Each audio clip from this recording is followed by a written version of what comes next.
Assalamualaikum warahmatullahi wabarakatuh. Selamat datang di channel Kang Slamet. Kali ini Kang Slamet akan membawakan kisah yang berjudul Misteri Sumur Tua. Cerita ini ditulis oleh Ayah Hapsari. Sebelum kita masuk ke ceritanya, buat kalian yang belum subscribe channel ini, tekan tombol subscribe-nya terlebih dahulu dan tekan tombol notifikasinya agar kalian tidak ketinggalan cerita seram lainnya dari Kang Slamet. Gak usah berlama-lama lagi, langsung saja kita masuk ke ceritanya. Misteri Sumur Tua. Si pengumura dewa tanpa yakin dia tetap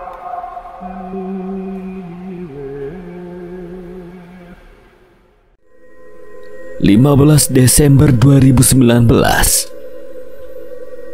pukul 1:01 dini hari. Terdengar suara jeritan anak kecil dari luar jendela. Karena terbangun dari tidurnya karena mendengar jeritan anak itu yang sebenarnya sudah biasa ia dengar. Setiap hari, setiap malam, bahkan setiap jam yang sama. Anak dari tetangga sebelah rumahnya itu seringkali berteriak histeris pada malam hari. Namun anehnya hanya Katna yang dapat mendengar suara jeritan anak itu. Hani. Sudah beberapa kali Katna memberitahukan ibunya untuk percaya tentang apa yang ia dengar. Karena saking khawatirnya, sampai-sampai ibunya mencari tahu sendiri dengan rela begadang tak tidur demi mendengar suara Hani yang katanya selalu menjerit pada malam hari. Ibu Katna takut kalau Hani mengalami kekerasan di rumahnya. Namun anehnya pada jam yang sama pun suara itu tidak muncul dan tidak didengar oleh ibunya. Lagi-lagi hanya Katna yang dapat mendengarnya. Ada apa dengan Hani? Sudah 30 menit penuh Katna terbaring di atas kasur memandang langit-langit kamar yang redup tak bercahaya. Ia lagi-lagi mendengar suara teriakan Hani untuk yang kesekian kalinya. Namun kali ini ada yang aneh dengan suara jeritanya. Katna tidak mendengar suara geraman Hani seperti biasanya. Ia melainkan mendengar, suara minta tolong. Katna bergegas turun dari kasur dan langsung menyingkap tirai-tirai jendela yang menggantung. Betapa kagetnya ia melihat Hani keluar dari rumah dengan dibopong seseorang yang berjubah hitam tinggi. Ia sempat berpikir kalau itu bukan manusia. Katna memperhatikan Hani lekat. Hani terlihat tidak sadarkan diri alias pingsan. Namun anak itu masih berusaha meminta tolong dengan melambai-lambaikan tangannya yang terlihat putih pucat. Katna langsung menutup tirai jendela dan bersender ketakutan pada dinding tembok kamarnya. Ia bingung harus berbuat apa sekarang. Menolongnya, membiarkannya bilang kepada ibu. Tidak mungkin.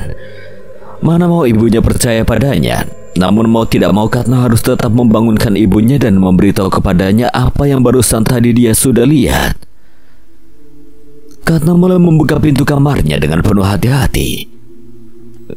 Lorong yang gelap langsung menyambutnya. Pelan-pelan ia menyusuri tangga. Sesekali Katna menoleh ke arah kanan dan kiri untuk memastikan tidak ada orang yang mengikutinya. Katna hanya sedikit ketakutan ketika jaraknya dengan anak tangga bagian akhir tinggal 2 langkah lagi. Katna tiba-tiba saja terjatuh dari tangga, kepalanya seperti terbentur sesuatu. Dalam beberapa detik, layar di matanya mulai berubah menjadi gelap, semakin gelap, dan tak terlihat cahaya lagi. Pagi harinya Katna terbangun dan mendapati ibunya sudah berdiri di samping kasurnya. Ia merasakan sakit yang hebat pada bagian kepalanya. Bu Sinta mendekati anak sematawayangnya itu dengan raut wajah sedih. "Kamu sudah sadar, Nak?" tanya Bu Sinta, ibu Katna. "Tadi pagi ibu menemukan kamu terbaring di bawah tangga. Syukurlah kamu tidak apa-apa." Katna bingung dengan apa yang ibunya bicarakan. Ia sepertinya masih butuh waktu untuk mengingat-ingat kejadian semalam. Ia memegangi kepalanya yang masih terasa nyeri akibat terbentur satu benda hingga membuatnya tak sadar. Suara pintu diketuk keras. Bu Sinta keluar dari kamar Katna dan segera turun ke bawah untuk membuka pintu ruang tamu yang sedari tadi diketuk oleh seseorang yang suaranya sangat familiar di telinga keluarganya. "Bu Sinta, saya mohon tolong saya, Bu." Pinta wanita parubaya yang langsung terjatuh memohon ketika Bu Sinta membuka pintu rumahnya. Ia langsung terkejut karena tetangganya itu tiba-tiba saja ambruk di depannya sambil memohon-mohon. "Ada apa, Bu Indah? Ayo masuk ke dalam dulu," ajak Bu Sinta sambil membantu Bu Indah berdiri. Isak tangis dan air mata membasahi pipi Bu Indah sedari tadi. Bu Indah mulai bercerita tentang hilangnya Hani secara tiba-tiba. Katna sedang sibuk mengingat-ingat kembali dengan apa yang ia lakukan. Ia sedari tadi mondar-mandir di dalam kamarnya demi mengingat-ingat kejadian semalam yang membuatnya sampai jatuh dari tangga. Ingatan Katna mulai kembali ketika Katna pelan-pelan membuka jendela untuk menghirup udara segar. Tiba-tiba saja ia bisa mengingat semua yang telah ia lihat tadi malam. Ia langsung bergegas berlari keluar dari kamar dan menyusuri tangga untuk memberitahukan masalah ini kepada ibunya. Katna tidak menemukan ibunya di dalam kamar. Ia secepatnya mencari ibunya ke arah dapur. Namun langkahnya terhenti ketika mendengar isakan tangis seseorang dari arah ruang tamu. Ia mulai mempertajam kupingnya. Ia bisa menebak siapa saja yang sedang duduk di sana. Ya, ibunya dan ibunya Hani. Sayup-sayup Katna mendekati dinding ruang tamu. Ia melangkah perlahan. Posisinya sekarang berada di balik dinding lemari dan pastinya tidak akan ada yang bisa melihatnya kalau ia sedang menguping pembicaraan mereka. Katna mendengar baik-baik pembicaraan tetangganya itu. Sudah tentu mereka sekarang ini membahas tentang hilangnya Hani. Isakan tangis Bu Indah semakin terdengar jelas. Bu Sinta merasa tak tega dan kasihan dengan tetangganya itu. Ia memilih untuk mengantarkan Bu Indah pulang menenangkan dirinya di rumah. Suatu hari sebelum hilangnya Hani, Katna sedang berdiri di depan cermin menata rambut dan dires anggunnya. Sesekali Katna melihat ke arah jam dinding untuk memastikan bahwa ia tidak akan terlambat untuk datang ke acara ulang tahun tetangganya. Acara ulang tahun dimulai. Hani meniup lilin berangka 8 dan mulai memotong kue rainbow poni miliknya. Semua orang bersorak gembira kecuali anak yang berdiri di pojokan tembok. Siapa lagi jika bukan Katna? Katna melihat sesuatu yang aneh selalu mengikuti Hani kemanapun Hani berjalan. Bahkan saat Hani menghampiri Katna untuk membagikan kue ulang tahunnya, sosok hitam di atas Hani itu masih saja mengikutinya. Setelah acara selesai, Katna berjalan di luar rumah. Ia berniat untuk menghirup udara segar di sekitar halaman luar. Dengan bantuan cahaya lampu jalan dan batu pijak yang tersusun, ia bisa berjalan dengan hati-hati untuk sampai ke taman belakang rumah Hani. Katna duduk sendirian meratapi langit gelap. Tiba-tiba saja pandangannya beralih ke sebuah kepala boneka yang terbaring di atas tanah. Perlahan ia dekati boneka itu dengan penasaran. Ternyata badan boneka itu terkubur menyisakan kepala boneka di atas tanah. Di balik kepala tersebut terdapat jahitan kecil bertuliskan Hani. Katna tidak mengambil boneka itu. Ia membiarkan saja boneka itu terkubur setengah badan. Ternyata kekhawatirannya memang benar. Ada yang aneh dengan Hani dan rumahnya. 1 minggu telah berlalu. Tidak ada yang tahu keberadaan Hani sampai sekarang. Satu komplek perumahan telah berusaha keras mencari Hani hingga keluar desa. Tapi hasilnya tetap nihil. Hani tidak dapat ditemukan. Katna sudah memberitahu ibunya. Lagi-lagi beliau tidak percaya dengan anak perempuannya tersebut. Sekarang Katna hanya bisa terdiam, tidak tahu harus berbuat apa. Sepucuk surat lusut jatuh tepat di atas kepala Katna yang sedang duduk di pinggir kasur. Ia meringis kesakitan walaupun tidak terlalu sakit. Katna membuka surat tersebut perlahan. Tangannya bergetar ketakutan setelah ia melihat tulisan dari darah yang berbunyi, "Aku tahu." Setelah membaca kalimat itu, tiba-tiba saja sekeliling kamar Katna berubah menjadi gelap. Padahal ini masih siang hari. Angin bertiup kencang entah dari mana datangnya. Padahal jendela kamar masih tertutup. Sosok bayangan hitam datang dari balik lemari. Katna ketakutan. Ia menjerit sekuat tenaga untuk meminta bantuan. Tapi sayang, suaranya hanya menggema memantul kembali ke dalam ruangan. Sosok hitam itu mulai mendekat perlahan-lahan, semakin dekat lalu mencekik leher Katna dengan kerasnya. Katna hampir saja kehabisan napas. Surat yang sudah jatuh itu kembali terbuka dan terbang ke depan wajah Katna. Suara anak kecil terdengar membisiki telinga Katna, sangat seram dan terputus-putus. "Katna, aku tahu." Katna menjerit semakin keras ketakutan. Ia tak tahu apa maksud dari semua ini. Angin bertiup semakin kencang. Tiba-tiba saja turun hujan dan sambaran petir. Sosok anak itu melepas cekikan Katna dan kembali perlahan menghilang bersama surat-surat yang sudah melebur hancur berkeping-keping. Katna menghirup napas kuat-kuat. Ia tidak tahu apa maksud dari sosok itu. Siapa dia? Apa maunya? Apa maksud dari surat itu? Hujan deras masih mengguyur membasahi bumi dan tuman keras dari sambaran petir membuat Katna semakin bingung. Katna berusaha berdiri dari tempat tidurnya. Ia berjalan perlahan mendekati lemari yang berada di sudut ruangan kamarnya. Ketika sudah sampai tepat di depan lemari, Katna memegang gagang pintu lemari kuat-kuat. Ia sebenarnya masih ragu untuk membuka pintu lemarinya. Namun rasa penasaran mengalahkan keraguannya. Katna tetap membuka pintu lemarinya perlahan-lahan. Suara petir dan kilat menyambar bersamaan ketika Katna membuka pintu lemari.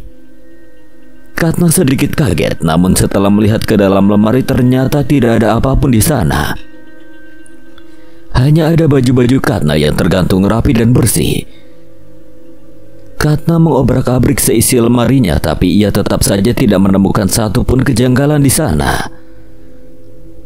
Karena sudah terlanjur lelah, ia terpaksa menyudahi niatnya lalu kembali ke kasur untuk beristirahat sejenak. "Katna," panggil Bu Sinta dari lantai bawah beberapa kali. Katna mengerjapkan matanya. Ia berusaha membangunkan tubuhnya yang masih mengantuk. Tanpa Katna sadari, hari sudah semakin gelap. Katna buru-buru menyalakan lampu dan langsung menghampiri ibunya. "Ada apa, Bu?" tanya Katna lirih. Ibunya segera menghampiri Katna dengan pakaian rapi juga membawa tas jinjing. "Katna, Ibu ada rapat penting di luar kota. Kemungkinan Ibu tidak pulang ke rumah selama 2 hari. Katna jaga rumah ya. Dan oh iya, jangan buka pintu kalau ada yang mengetuk."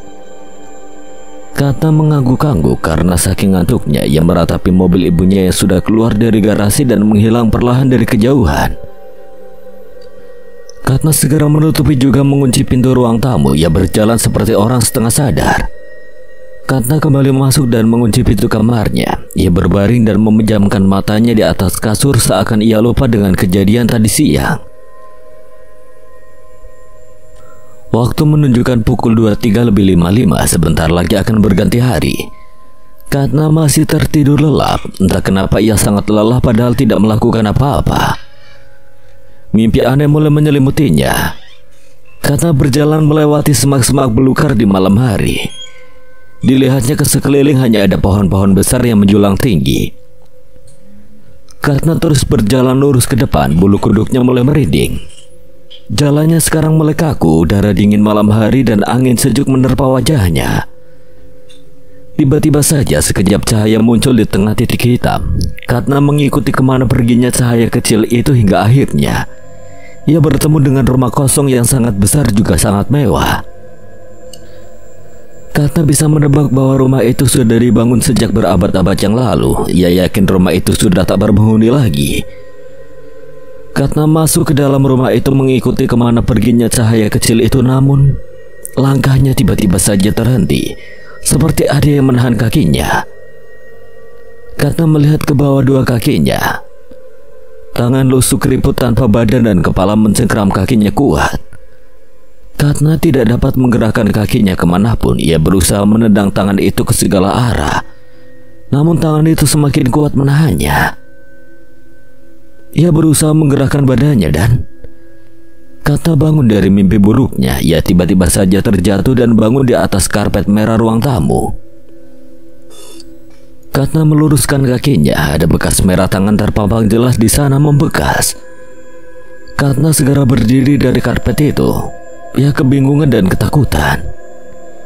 Bagaimana ia bisa berada di sini sedangkan tadi ia tidur di kamarnya? Katna segera berjalan ke sofa ruang tamu untuk duduk merehat. Ia baru ingat kalau ibunya sedang tidak di rumah. Jam menunjukkan pukul 5:30 pagi. Ia memutuskan untuk segera mandi dan membuat sarapan untuk dirinya sendiri. Bukan, tapi juga untuk penunggu-penunggu rumahnya yang tanpa ia sadari telah bersamanya dari kemarin. Katna mulai memakan sarapannya dengan lahap. Ia baru sadar kalau seharian kemarin ia tidak makan dengan cukup. Jam menunjukkan pukul 6:30. Tidak ada hal mistis atau apapun yang terjadi pagi ini, hingga Katna tak sengaja menjatuhkan gelas plastik di sampingnya ke lantai karpet berwarna merah. Ia berniat mengambil gelas itu yang sudah terjatuh tepat di sebelah kaki kanannya. Katna sedikit kesusahan menunduk karena jarak kursi kayu dengan meja yang digunakannya terlalu dekat. Ia hanya bisa memiringkan kepalanya dan gelas itu berhasil diambilnya. Ia segera duduk sempurna kembali dan membersihkan permukaan gelas hingga menutup kedua matanya dan wajahnya yang bertatap lurus. Ketika gelas yang diberikannya itu diturunkan dari depan mukanya, seorang wanita berkulit pucat dan berambut panjang duduk di hadapannya. Wanita itu hanya diam tertunduk walaupun tak menatapnya. Katna memegang dadanya sesak. Kali ini muncul rasa yang berbeda. Karena tidak takut sama sekali, ia merasa seperti sudah terbiasa melihat makhluk astral seperti ini. Hah? Tunggu dulu. Makhluk astral? Apa yang baru saja aku pikirkan? Kenapa aku bisa tahu kalau wanita yang di hadapanku ini adalah makhluk astral? Katna kembali menunduk ke meja bawah untuk memastikan apakah wanita itu benar-benar makhluk astral atau bukan. Kalaupun kakinya menapak, bagaimana bisa wanita itu tiba-tiba saja ada di hadapannya? Perlahan ia menunduk ke bawah meja. Benar saja pikirannya. Kaki wanita yang di hadapannya itu sama sekali tidak menapak ataupun menginjak ke atas karpet. Hanya baju lusuh tanpa kaki saja yang bergelantungan di sana. Katna kembali mengangkat kepalanya. Sekarang tatapannya mulai tajam seperti mencari sesuatu yang tiba-tiba saja menghilang di hadapannya. Wanita itu sudah tidak lagi duduk di sana. Katna mulai berdiri dan menyudahi sarapan horornya tersebut. Ia lebih memilih untuk menonton televisi di ruang santai lantai 2. Entah kenapa akhir-akhir ini ia merasa penampakan-penampakan aneh selalu saja mengikutinya. Belum beberapa langkah ia berjalan, suara ketukan halus dari lantai atas mulai mengganggu pendengarannya. Karena mulai berjalan menaiki tangga yang terbuat dari kayu milik rumahnya tersebut. Suara langkah kaki Katna terdengar memantul karena kayu yang diinjaknya itu sudah sangat tua. Katna berjalan ke atas lantai. Hanya ada sofa berwarna coklat dan sebuah TV kecil menyala yang menyambutnya. Katna bingung sekali kenapa TV itu bisa tiba-tiba menyala padahal tidak ada siapapun di sana. Katna mulai berasumsi macam-macam. Dengan penuh keberanian, Katna mulai beranjak ke arah di mana remote TV itu tergeletak. Layar putih di hadapannya itu seketika berubah menjadi hitam. Katna merasa tenang karena sekarang aroma menyeramkan dari TV itu sudah berhasil ia hembas. Sekarang tidak ada yang perlu ia curigai lagi. Tak lama ponsel milik Katna berbunyi. Katna segera meraih kantong bajunya. Ia menatap layar ponselnya itu dengan penuh semangat. Ternyata Grandi sahabatnya yang menghubunginya. Dengan penuh semangat Katna mengangkat panggilan tersebut. Katna, apa kabar? Suara seseorang dari seberang memecah keheningan. Baik kok, Dis. Grandis, apa kabar nih? Udah lama gak ketemu. Halah, baru seminggu Grandis liburan udah kangen aja. Ke taman biasa yuk. Grandis bawa oleh-oleh loh. Hah? Sekarang? Tanya Katna bingung, pasalnya sahabatnya itu baru saja berangkat berlibur beberapa hari yang lalu. Bukan tahun depan. Iyalah sekarang. Kemarin Grandis baru pulang. Oh oke, Katna siap-siap dulu ya. Oke, nanti Dis ajak Manda juga deh. Sambungan terputus, Katna segera berlari ke kamarnya dan langsung membuka lemari tua miliknya. Ia segera mengganti pakaiannya dan segera pergi ke sebuah taman yang tidak jauh dari rumahnya. Katna duduk di kursi panjang taman tersebut. Biasanya saat pulang sekolah, Katna dan sahabatnya selalu mampir ke taman ini untuk menenangkan pikiran mereka setelah otaknya sibuk bekerja. Namun karena liburan kelulusan kelas 9 bulan lalu, mereka sangat jarang mengunjungi tempat ini akibat alasan masing-masing pergi berlibur. Tidak dengan Katna, ibunya sangat sibuk walaupun hari ini adalah hari libur. Ayahnya selalu pergi bekerja di luar negeri selama beberapa bulan tak pulang. Katna tetap tegar dengan semuanya walaupun terkadang merasa bosan dengan semua ini. Boneka pink kecil tiba-tiba jatuh di hadapannya. Katna segera mengambil boneka itu. Dilihatnya sekeliling hanya ada satu anak kecil perempuan yang saat ini juga sedang menatapnya. Mungkin saja anak itu pemiliknya. Anak berponi tipis itu mulai mendekati Katna sambil berlari. Benar saja, anak itu pemiliknya. Katna segera berdiri menghampiri anak tersebut dan menyerahkan boneka itu kepadanya sambil tersenyum. Terima kasih kakak, ujar anak tersebut membalas senyuman Katna. Tak lama kemudian, Katna membalikkan badan berniat untuk kembali duduk ke tempat asalnya. Namun tangan kecil tiba-tiba saja meraih tangannya dan menghentikan langkahnya. Katna membalikkan badannya. Ia sontak kaget dengan apa yang dilihatnya. Anak yang meraih tangannya itu malah terduduk lemah dengan boneka sudah jatuh ke atas rumput. Katna mengubah posisinya menjadi setengah duduk. Ia segera bertanya kepada anak berambut pirang itu apa yang terjadi. Hati-hati, dia mengincarmu, ucap anak tersebut menatap ke atas matanya. Mengincar? Maksudmu apa? Kamu bisa melihat mereka. Anak tersebut menyapu pandangan. Katna benar-benar tidak mengerti dengan ucapan anak tersebut. Tiba-tiba saja darah mulai mengalir turun dari kepala anak tersebut. Katna menyentuh kepala anak berambut pirang itu. Betapa kagetnya ia setelah mencium bau amis yang tiba-tiba saja mengganggu indera pembaunya. Itu darah asli. Katna mundur perlahan-lahan. Ia melihat ke telapak tangannya gemetar. Banyak sekali darah di mana-mana. Anak itu mendekatinya. Katna menengguk ludah karena tidak sanggup melihat banyak darah yang bercucuran di wajah anak itu. Aku tahu kamu melihatku waktu itu. Suara itu membuyarkan pikirannya. Kepalanya sangat pusing seperti ditusuk-tusuk oleh sesuatu. Katna memegangi kepalanya. Ia memejamkan matanya karena tak kuasa menahan sakit di pucuk pelupuknya. Katna, panggil seseorang yang membuatnya kembali tersadar. Ia membuka matanya dan melihat kedua sahabatnya sudah berada di hadapannya sekarang. Katna segera berdiri dan mengusap-usap telapak tangannya. Tak ada darah apapun di sana. Katna bingung dengan apa yang telah terjadi barusan. Matanya mulai memicing mencari-cari keberadaan anak yang tadi ia temui beberapa detik yang lalu. Nyari apa sih, Kat?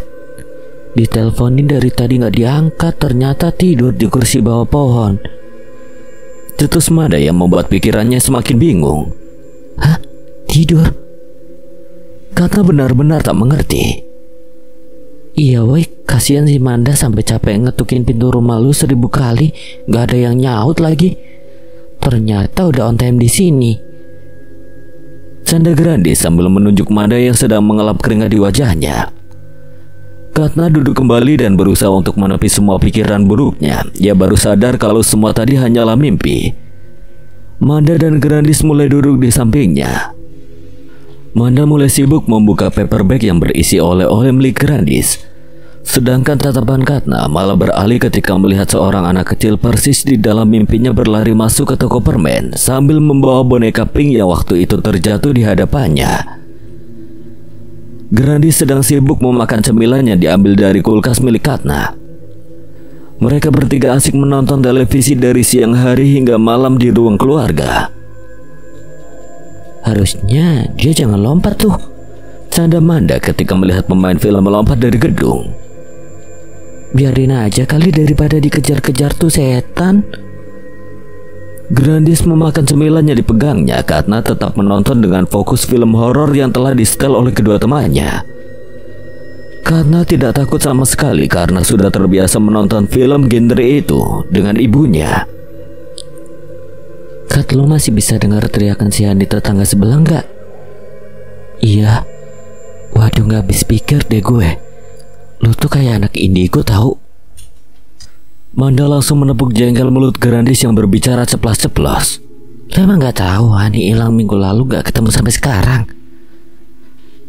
Suasana tiba-tiba hening. Grandis mengerenyitkan dahinya seolah benar-benar tidak tahu dengan apa yang terjadi selama ia pergi berlibur di luar kota. Kat, kok gue jadi merinding ya? Tanya Grandis sambil mendekatkan diri ke punggung Katna. Udah biasa aja kali. Gue yakin Hani pasti bakal ketemu. Iya Gran, kita doain aja semoga Hani selamat sampai ketemu. Bener tuh apa kata Katna. Manda menepuk pundak Grandis yang sudah ketakutan. Karena tertawa melihat ekspresi sahabatnya itu, mereka bertiga melanjutkan menonton film horor dengan penuh semangat. Sesekali mereka juga berteriak sambil menutup mata walau hantunya pun jarang sekali muncul di layar. Kat, lu punya mata batin kan? Tanya Manda memulai pembicaraan lagi. Aku juga nggak tahu sih. Tapi akhir-akhir ini karena sering lihat sesuatu yang janggal. Aku suka mimpi anak kecil dengar suara aneh dan kayak ada yang ngawasin aku juga. Wih, keren, contohnya kayak gimana tuh? Tanya Grandis dengan mata yang berbinar-binar seolah takjub dengan kemampuan sahabatnya. Oh, tuh kayak yang di sebelah, Dis. Katna mengangkat dagunya untuk memberikan kode. Grandis langsung terlonjak dan berpindah tempat. Ia merasa gemetar ketakutan dengan ucapan Katna. Ih, Katna apaan sih? Orang gak ada apa-apa di sini. Iya, bercanda. Katna menenangkan salah satu sahabatnya yang penakut itu. Manda hanya geleng-geleng saja dengan tingkah Grandis. Tapi sebenarnya memang makhluk wanita berambut panjang yang dilihat Katna pagi hari tadi memang sudah ada di samping Grandis sejak mereka duduk di sofa pertama kali. Wanita itu sudah duduk di sofa sebelum mereka datang. Namun karena Grandis langsung menduduki sofa tempat wanita itu ketika baru sampai, akhirnya wanita itu merasa terganggu dan berpindah ke sebelah Grandis untuk diam diri. Karena sudah tahu dari tadi, namun ia tidak mau teman-temannya merasa ketakutan. Toh wanita itu sama sekali tidak mengganggunya selama ini. Jam menunjukkan pukul 10:30. Mata mereka mulai meredup karena tak kuat menahan kantuk. Manda memutuskan untuk langsung tidur karena sebelumnya Grandis dan Manda sudah meminta izin kepada orang tua mereka menginap di rumah Katna. Setelah mengetahui ibunya Katna tidak pulang karena ada acara kantor, Katna mengunci pintu dan mulai mematikan lampu. Ia dan sahabatnya membersihkan kotoran-kotoran yang terjatuh di lantai ketika mereka menonton tadi. Tak lupa untuk membersihkan badan. Setelah selesai mereka bertiga langsung tidur dengan lelap di kamar Katna. Suara pintu terbuka membuat Grandis terbangun. Grandis mengusap matanya untuk melihat jelas siapa yang keluar dari kamar malam-malam begini. Ia melihat ke arah jam pukul 2:30 pagi. Grandis melihat ke arah teman-temannya, hanya Manda yang tidak ada di sampingnya. Grandis berpikir bahwa sudah pasti Manda yang keluar dari kamar saat ini. Grandis membiarkan Katna tidur. Ia memilih untuk mengikuti Manda yang mungkin ingin ke kamar mandi. Grandis mengikuti arah jalan Manda. Namun Grandis malah terhenti saat melihat Manda yang tiba-tiba saja sudah tidak ada di depannya. Grandis melihat-lihat sekeliling. Sekarang ia sudah tepat berada di ruang tamu. Karena tak melihat Manda, Grandis memutuskan untuk kembali ke kamar. Langkah Grandis terhenti ketika mendengar suara ketukan dari luar pintu ruang tamu. Ia berpikir sejenak. Mana mungkin ada tamu pagi-pagi seperti ini? Tapi mungkin aja ibu Katna yang pulang. Grandis segera mengambil kunci ruang tamu yang tergantung di sebelah TV. Karena terlalu banyak kunci yang ada di sana, ia mencoba berkali-kali untuk membuka pintu yang semakin lama semakin kencang ketukannya. Akhirnya Grandis menemukan satu kunci yang pas untuk membuka pintu ruang tamu ke arah luar. Suara kunci pintu diputar 2 kali. Grandis mulai memegang gagang pintu dan bersiap untuk membukanya.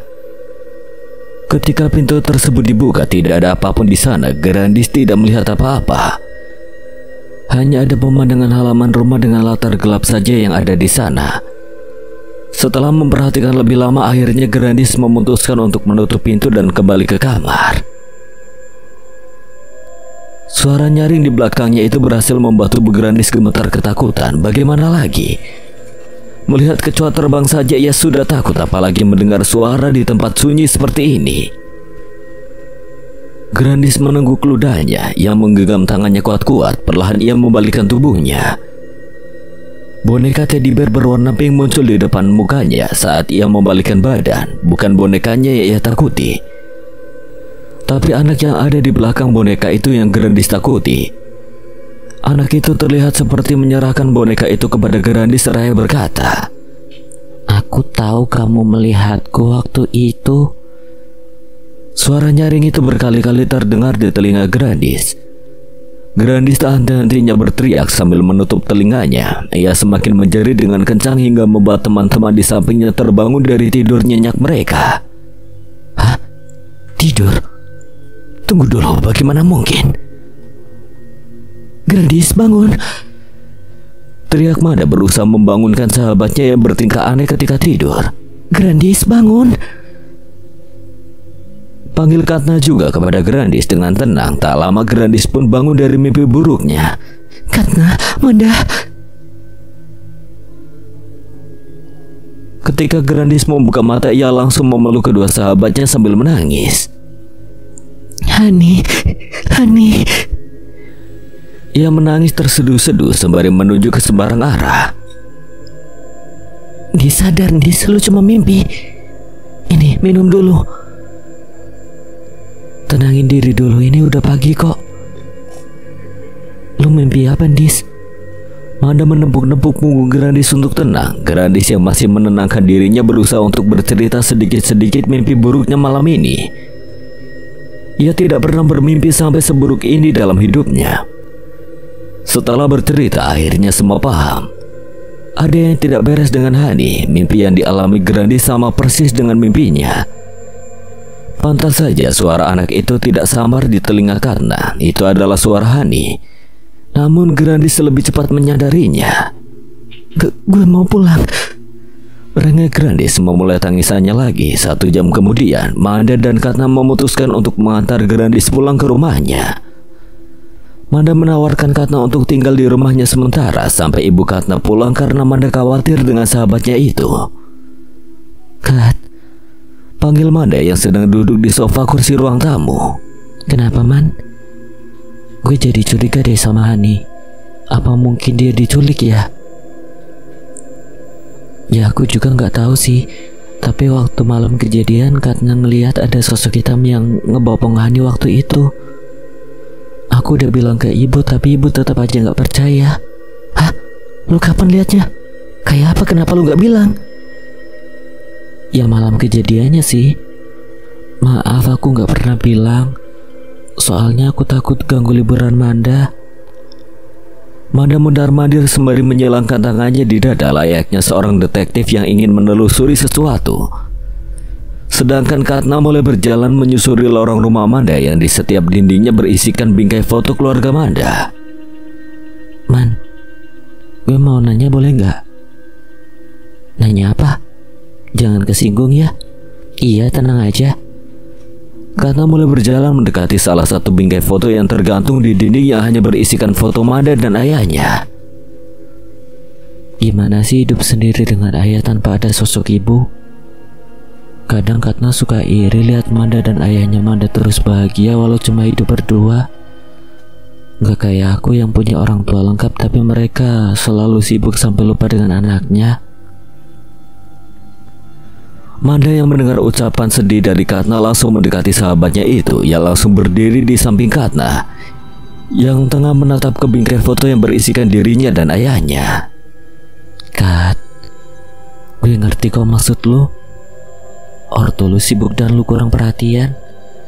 Tapi seenggaknya lu harus bersyukur karena masih punya orang tua lengkap.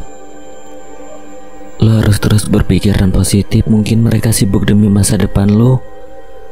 Mereka sibuk karena demi biaya sekolah. Gitu kan? Manda menepuk-nepuk pundak sahabatnya itu. Gak kayak gue yang harus ngejalanin hidup sendiri walaupun mami gue masih ada.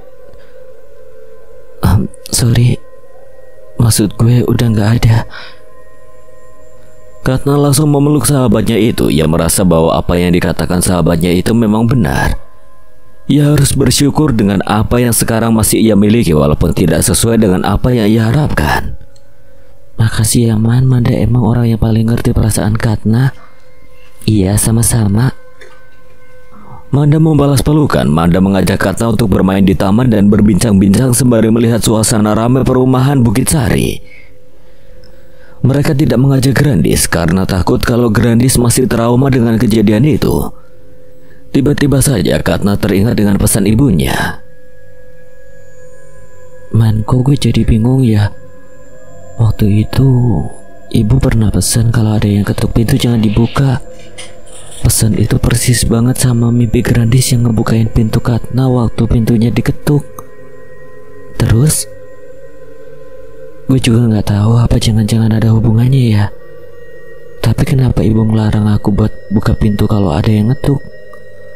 Oh, mungkin karena ibu lo takut kenapa-napa kali. Minggu lalu kan tetangga kita hilang tiba-tiba dan gak ada yang tahu siapa yang nyulik. Dan daerah kita kan lagi rawan gitu, jadi mungkin aja ibu lo khawatir. Iya juga sih, tapi Manda tahu dari mana kalau Hani diculik? Menurut yang Katna lihat, Hani itu dipopong sama bayangan hitam tinggi. Kenapa Manda yakin kalau Hani itu diculik? Ya gue nebak aja sih. Gue juga gak tahu soalnya kan gue gak ada di tempat kejadian waktu Hani hilang. Karena hanya mengangguk-angguk saja, Manda terlihat sedang sibuk mengotak-atik kalung hijau miliknya. Kalung baru tuh, aku baru lihat. Iya nih, minggu lalu dikasih sama. Manda menggantung ucapannya hingga membuat Katna sedikit penasaran. Sama siapa? Ayo, jangan-jangan apaan? Biasa aja kali, gak usah panik gitu. Iya ini dari rahasia. Manda mengeluarkan lidahnya. Katna sangat kesal dengan Manda yang selalu saja merahasiakan sesuatu darinya.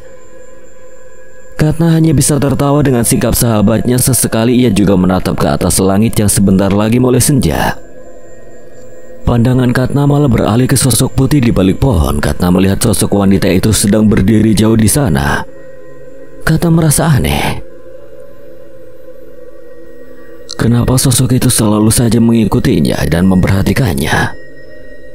Memang apa maunya, tapi kali ini kenapa sosok itu berdiri jauh darinya? Padahal tidak ada siapapun yang bisa melihatnya selain dirinya. Katna berusaha untuk acuh tak acuh untuk apa ia memikirkan hal yang menurutnya tidak penting sama sekali. Sebentar lagi waktu akan berganti. Manda segera mengajak Katna untuk pulang ke rumahnya karena takut ayahnya akan khawatir. Katna baru saja selesai menerima telepon dari ibunya. Dia sangat senang karena ibunya menanyakan kabarnya tadi. Namun Katna sedih karena ibunya belum bisa pulang esok hari karena masih ada rapat penting. Kat, gawat Kat. Gawat kenapa? Itu kalung Manda. Manda mengatur napasnya yang terengah-engah. Kenapa kalungnya? Kalungnya hilang padahal tadi Manda simpan di atas meja laci. Manda mulai berjalan ke kamarnya yang memastikan sekali lagi bahwa kalungnya memang benar-benar tidak ada di sana. Tuh kan Kat, gak ada. Padahal kalung itu dari... Manda langsung menutup mulutnya. Katna yang tengah fokus mencari kalung di laci itu langsung mengalihkan pandangannya. Ia merasa Manda menyembunyikan sesuatu lagi darinya. Dari mam siapa? Manda nampak bingung dengan pertanyaan itu. Ia seperti tidak tahu harus menjawab apa. Dari Mang Ujang Kat, adiknya ayah. Oh. Katna Katna melanjutkan mencari kalung milik sahabatnya itu. Lagi-lagi pandangannya malah beralih ke sosok putih di balik keranjang. Ya, wanita itu ada lagi di sana. Katna berusaha untuk tetap mengabaikannya. Ia sebenarnya merasa terganggu dengan kehadiran wanita itu yang selalu saja mengikutinya. Walaupun kali ini jaraknya lebih dekat dibandingkan waktu di taman. Katna terus mencari hingga keluar rumah Manda. Katna dan Manda juga mencari kalung itu hingga ke gudang tua rumah Manda. Manda sedikit takut untuk masuk ke gudang itu, namun hanya tempat itu saja yang belum Katna dan Manda telusuri. Benar saja perkiraannya, kalung itu sudah berada di sana tepat di atas meja laci tua yang sudah usang tak terpakai. Manda segera mengambil kalung dan memakainya. Ia juga mengajak Katna untuk segera keluar dari sana. Katna memperhatikan kalung itu. Kalung itu sangat mengkilap walau di ruangan gelap sekalipun. Malam hari, Katna tidak bisa tidur karena tiba-tiba saja memikirkan tentang Hani.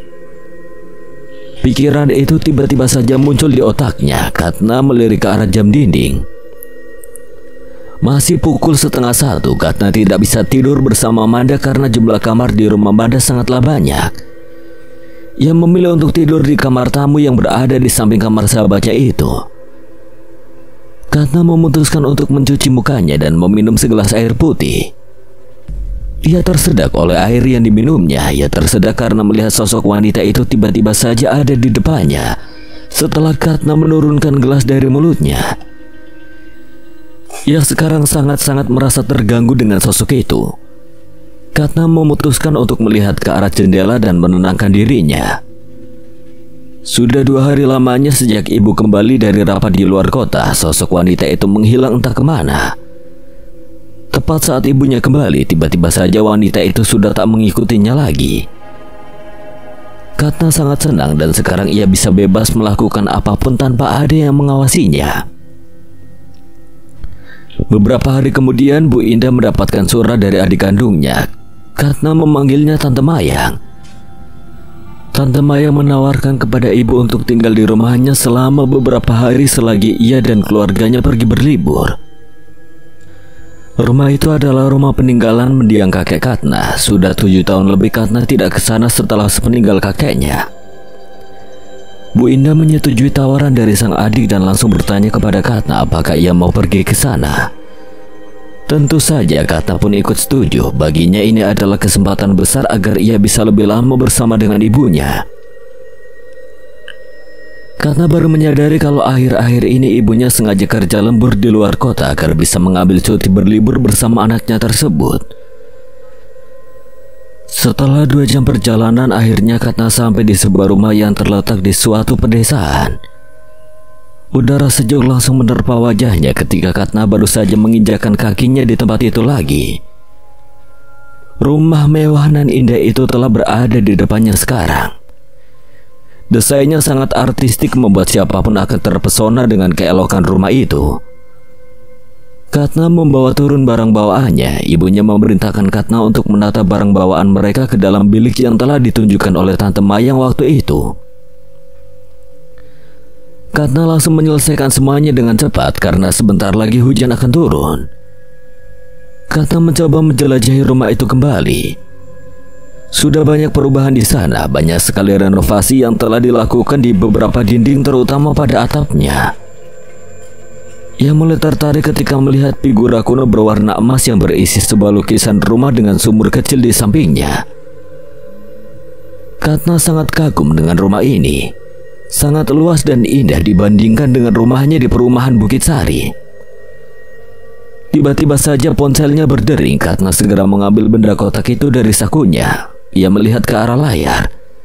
Ternyata Manda yang menelponnya. Halo Katna. Halo juga Manda, ada apa ya?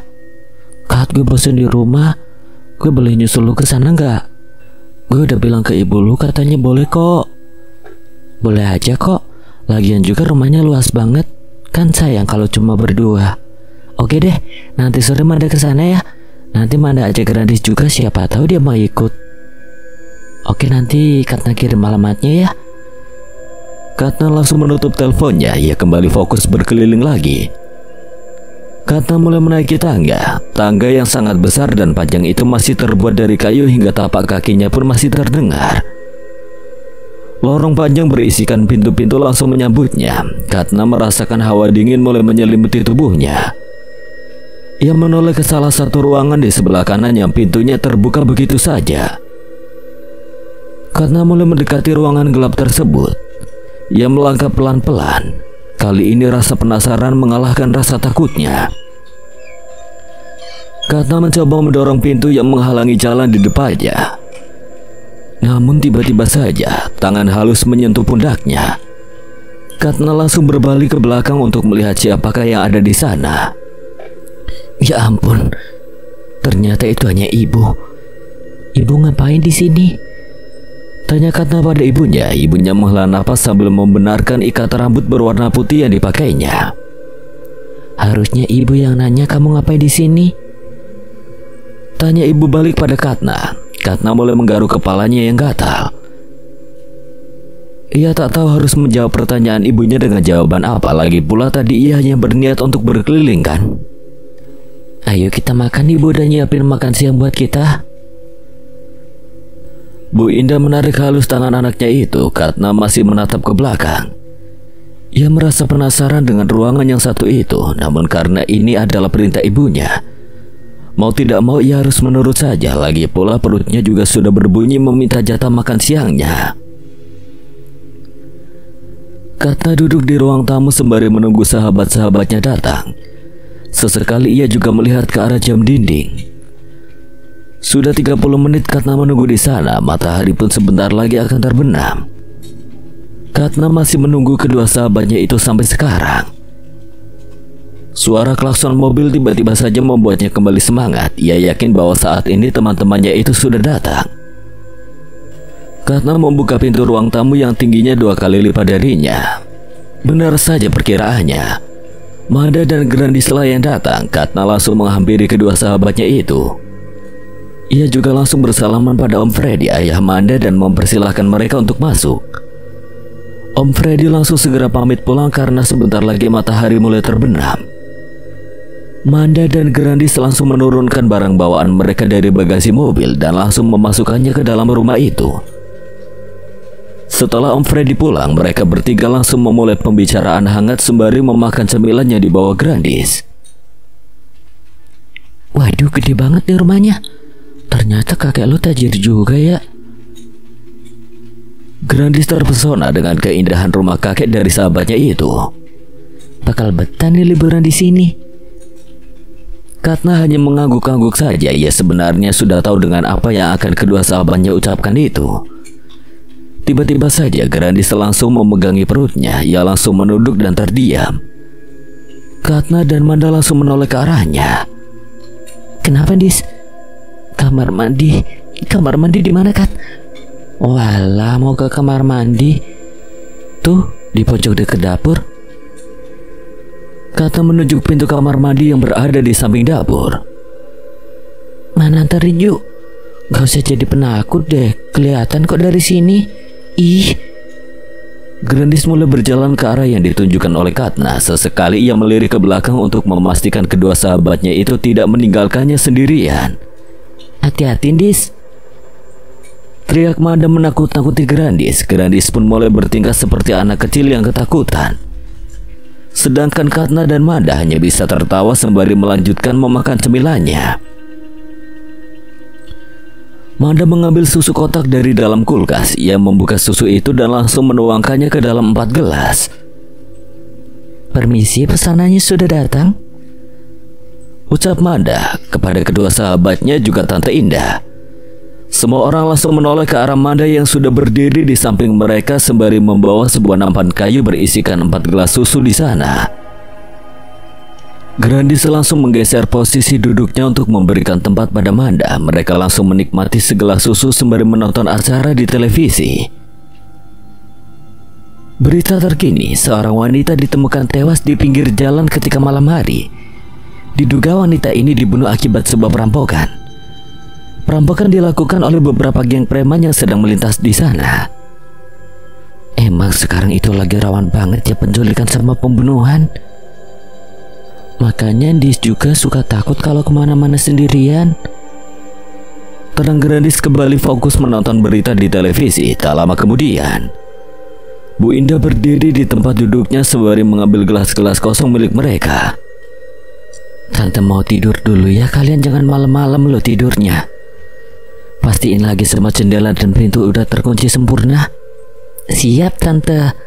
Maaf nih kita ngerepotin. Gak apa-apa, santai aja, kalian kan lagi liburan. Bu Indah meninggalkan anak-anak yang sedang asik menonton televisi di sofa ruang tamu. Bu Indah mulai berjalan ke lantai atas untuk memastikan bahwa semua pintu sudah tertutup sempurna. Ketika ia sudah yakin bahwa semua aman dan baik-baik saja, salah satu pintu yang paling dekat dengan tangga tiba-tiba saja terbuka dan menampilkan ruangan gelap di dalamnya. Katna sedang membaca buku di halaman depan rumah, sedangkan Manda dan Grandis tengah asik melihat bunga-bunga yang bermekaran di kebun samping halaman. Sumpah Dikat, gue jadi gak mau pulang ke rumah, teriak Manda sambil tertawa lalu melanjutkan pengamatannya terhadap satu bunga mawar merah di depannya. Bisa aja nih Manda. Katna menutup bukunya. Tak lama Bu Indah datang dengan membawa 3 cangkir teh dan roti di atas nampan. Ayo pada sarapan dulu. Wah makasih Tante, kebetulan udah lapar nih. Katna, Manda dan Grandis segera menyudahi eksplorasi mereka terhadap bunga-bunga di kebun ini. Mereka langsung beranjak dan pergi duduk di meja bundar depan rumah. Katna, nanti tolong belikan ibu tepung terigu di warung depan sana ya.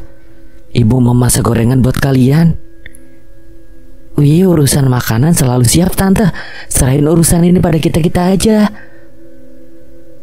Bu Indah segera memberi Katna uang beberapa rupiah. Setelah selesai sarapan, mereka langsung bergegas menuju warung terdekat dari rumah peninggalan kakek itu.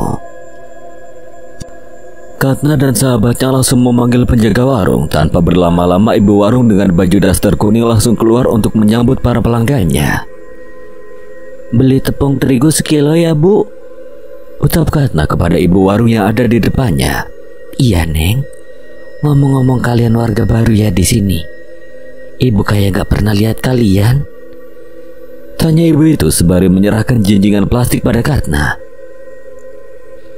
Enggak Bu, kita lagi liburan di rumah besar sebelah sana, jawab Manda sembari menuju ke rumah yang mereka tempati.